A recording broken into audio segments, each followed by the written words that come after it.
លេងសัตว์ពីរស់ឲ្យកូន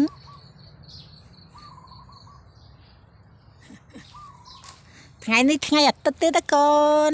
បើថ្ងៃអាទិត្យទី28ខែ12ឆ្នាំ2025កូនមានគីឡូមានឆ្អិនឆ្អៅមានទឹកដប់មានស្ទឹងមានជ័យនឹងទទួលបាននៅតម្រុយដ៏ល្អតម្រុយដែលមានភាគរយខ្ពស់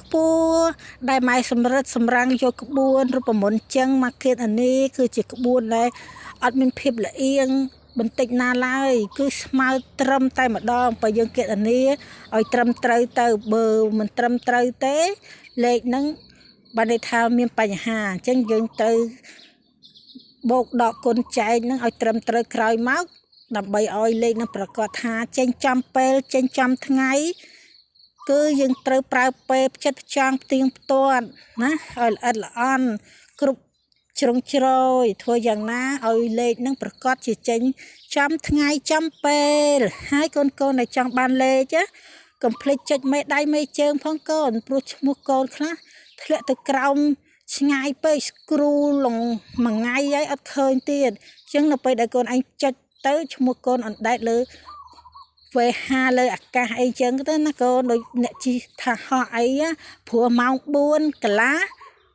ម៉ែឲ្យឆ្នោតនៅម៉ោង2កន្លះអញ្ចឹងម៉ោង2កន្លះកូនចុចភ្លឹបមកហើយម៉ែឃើញផ្លេតម៉ែដាក់ភ្លុចទៅវិញអញ្ចឹងណាកូនហើយម៉ោង6កន្លះម៉ែឲ្យ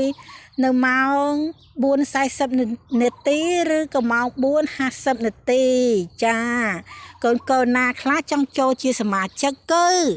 7ថ្ងៃ50000 15ថ្ងៃ80000 មួយខែពេញបឹបគឺ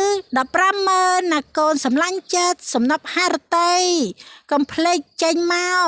ជួយ like ជួយ share អូនិយាយលឺចាប់ឈប់យំអស់បាត់ហើយកូនវាខ្លាចពេកជួយ like ជួយ share ឲ្យម៉ែដើម្បីឲ្យម៉ែរំភើបចិត្តមាន power មាន power point ក្នុងការធ្វើលេខល្អចែកជូនកូនដើម្បីឲ្យម៉ែរីកស្រស់ស្រាយប្រលឹងហោះស៊ីប្រលិតពេលព្រឹកប្រលឹមណាពៅប្រលឹងចាហេងកូនគ្រាន់តែទទួលកន្ទុយលេខពីមេភ្លាមសូមឲ្យមេបោះលុយដុំ